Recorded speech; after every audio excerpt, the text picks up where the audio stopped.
Hey, Katie. Hey, Ben. Hey, do we have something really solid we could talk about? Like something that really kind of rocks?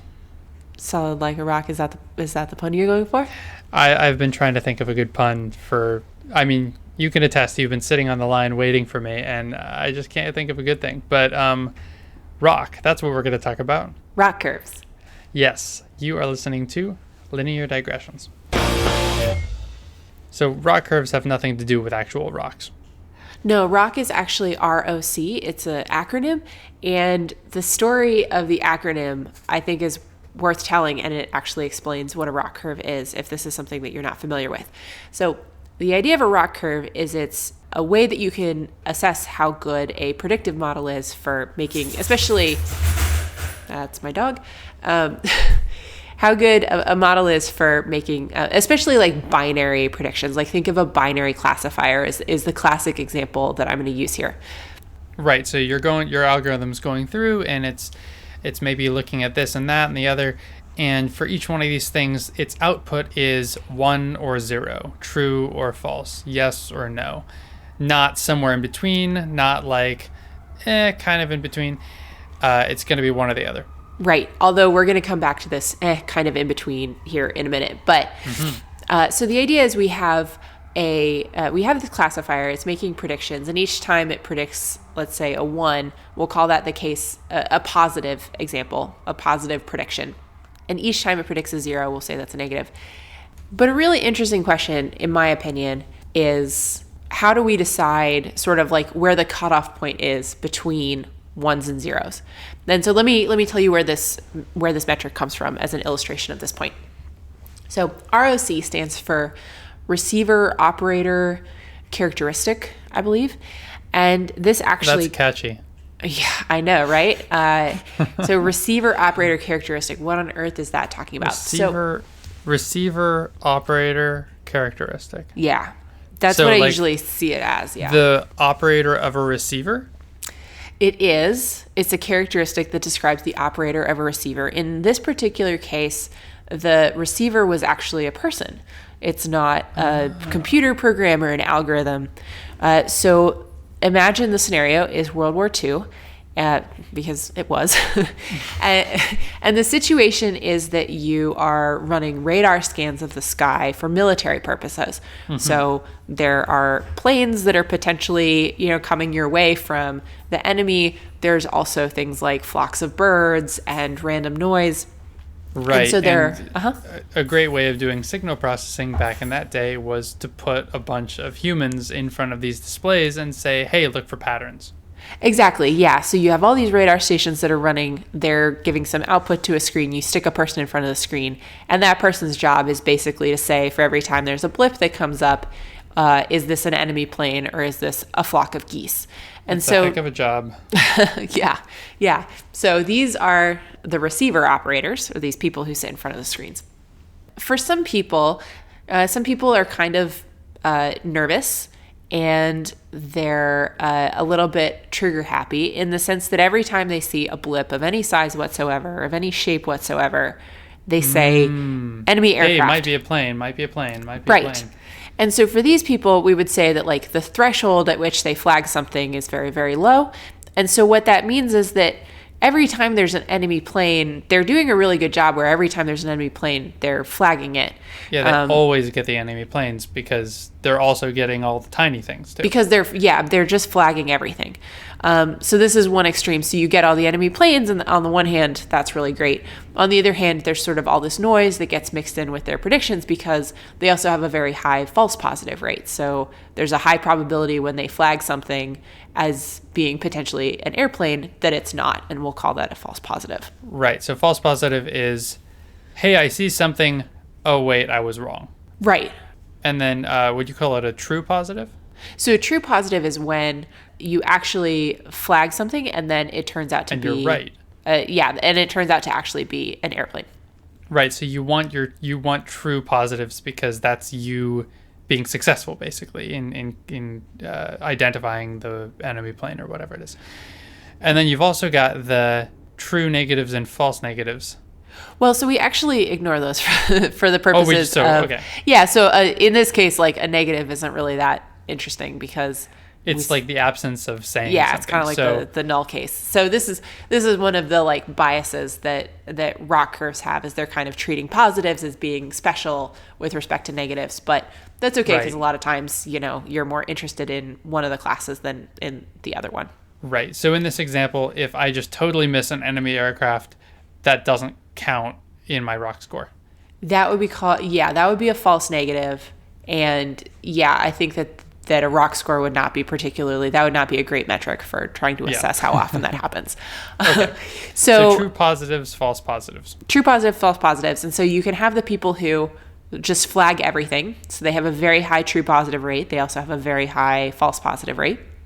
And then there's also people who, let's say, are very reluctant to flag anything, or they're asleep, or they're not paying very close attention or whatever. Right. And so they rarely flag anything at all. And so they have a very low false positive rate. They're not flagging birds or clouds. They also have a very low true positive rate as well. They're maybe not doing a particularly effective job at seeing airplanes. Got it. So you've got these two operators on either end of the spectrum, and then you've got a whole bunch of people in between who are a little more on the trigger happy side or a little less on the trigger happy side. Right.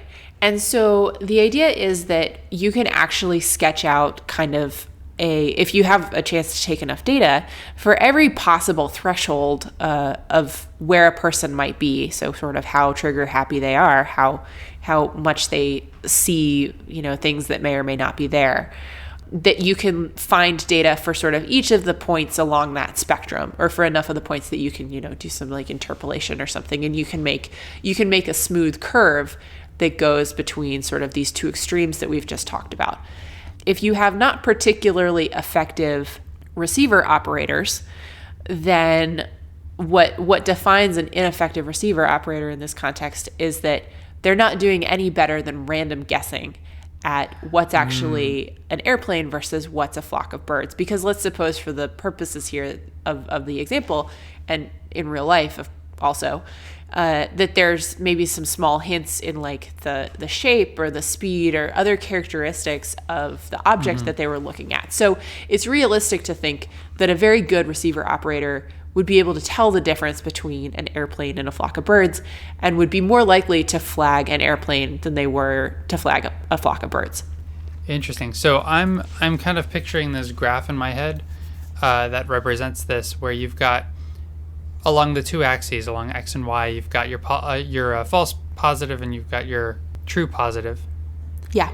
And for your operator that's basically asleep or just extremely conservative and really doesn't flag anything, their false positive and true positive rates are very, very low. Let's just say 0, right? Yep. And then for the guy that's super trigger happy, or the gal, that person is going to be flagging a ton of false positives and also true positives, right? So they're going to be all the way to the upper right. Yep. And all the people in between are kind of going to form a line where they're getting some number of true positives and some number of false positives.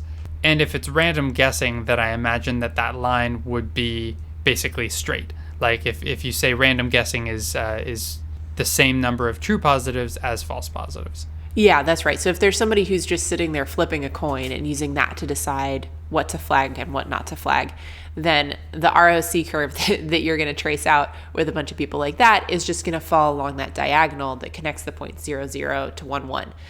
And then we can say that the area under that curve, if we were to shade in sort of that triangle, would have an area of 0.5, and that's a number that characterizes basically for that individual the fact that they're randomly guessing. And what you want to have is you want to have people who have a higher true positive rate than they have false positive rate. And what that looks like when you draw an ROC curve is that instead of having that straight line between 0, 0 and 1, 1, you have something that kind of bows outward.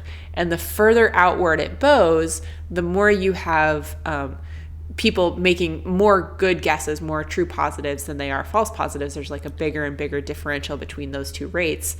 And the way that can get interpreted into like a single number is that then the area under that curve, instead of it being just a triangle like it was before, it now has a bigger area. And in fact, if you have a perfect model, like someone who's always able to get every single enemy aircraft without ever flagging a flock of geese, even the sleeping person, right, then the ROC curve that would characterize a person like that, or in the case of a machine learning model that always gets 100% of its predictions correct, then the perfect AUC curve is 1.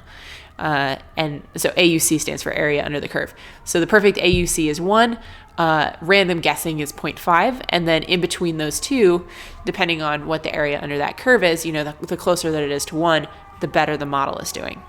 Interesting. And if you happen to get an AUC score of less than 0.5, then you know that you're doing really, really badly because you are literally performing worse than random guessing. Yeah, that's right. And in fact, actually, if you get that, then you should just take your model and do exactly the opposite of what it says, because then you would be doing better than random guessing. Yeah, probably. Although if you've ended funny. up below the AUC curve, like usually there's a bug. Yeah. Okay. Got it. So here are some of the things that I like about the AUC as a metric. I think it's one of the better metrics on the market when you're building a classifier, and there are a few reasons why. So the first one is that for something like accuracy, so accuracy is another good metric, and accuracy is going to say how many examples did you get correct over how many examples did you classify overall. And one of the things about accuracy, though, is that the AUC is taken as kind of a summation of the performance over many different thresholds that you might be interested in considering. Accuracy, usually you have to pick a threshold, like usually by default, it'll say 50%. And so if we think that there's above a 50% chance of a case being like a 1, then we assign it to 1. And if it's below 50%, then it's a 0 or whatever. But not always is it the case that 50% is a threshold that makes a lot of sense. So an example of this might be something like, let's say you're doing fraud detection. So in the case of fraud detection, fraud is very, very rare. And so for any given transaction, you might not have more than like a few percent chance that it's fraud. But let's say that the difference between a 1% chance that a transaction is fraud and a 10% chance that it's fraud, that's actually a really big difference. And with a 10% chance, maybe that's a big enough chance that you might want to flag it. By default, a lot of algorithms wouldn't necessarily say that something with a 10% chance, goes into the category of like, let's call this, let's flag this transaction or whatever. So that's one of the things that can be not great about accuracies. It kind of like assumes a threshold, and then unless you do some like fancy footwork, you don't necessarily know how well your model would be doing at other thresholds. Interesting. And like you mentioned before, the advantage of this is that it's kind of measuring all of these thresholds. So in our previous example, the thresholds were all the different people with the different sensitivities. Yep. And then one of the other things that's not great about accuracy is that, again, let's take the case of where you have kind of imbalanced classes. So let's say you're looking at fraud again, and let's say that 99% of cases of transactions that you see are not fraud. In fact, I would bet it's even higher than 99%. Let's say it's like 99.9% or 99.99. Then it's really easy to end up in a spot where your classifier is just always saying this is not fraud. And in fairness, that's a totally reasonable thing for it to say because it's almost always going to be right.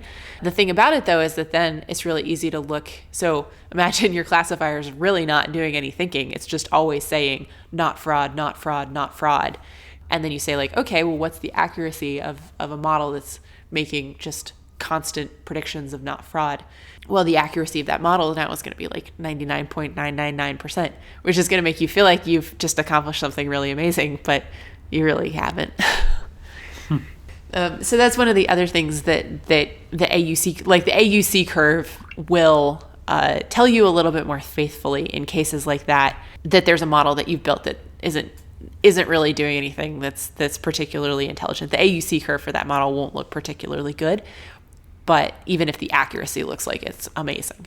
So the question that's come up in my head, which may be for the next episode, since this episode's getting a little long, is what can go wrong with using the AUC in the ROC curve? Oh, yes. Yeah. There are a lot of things that an AUC is not particularly good at handling, it's a meaty enough topic that, yeah, let's leave our listeners in suspense for another week. Oh, God, horrible. Oh, come on, guys. We're gonna immediately record the next episode. You only have to wait like 3 minutes. Perfect.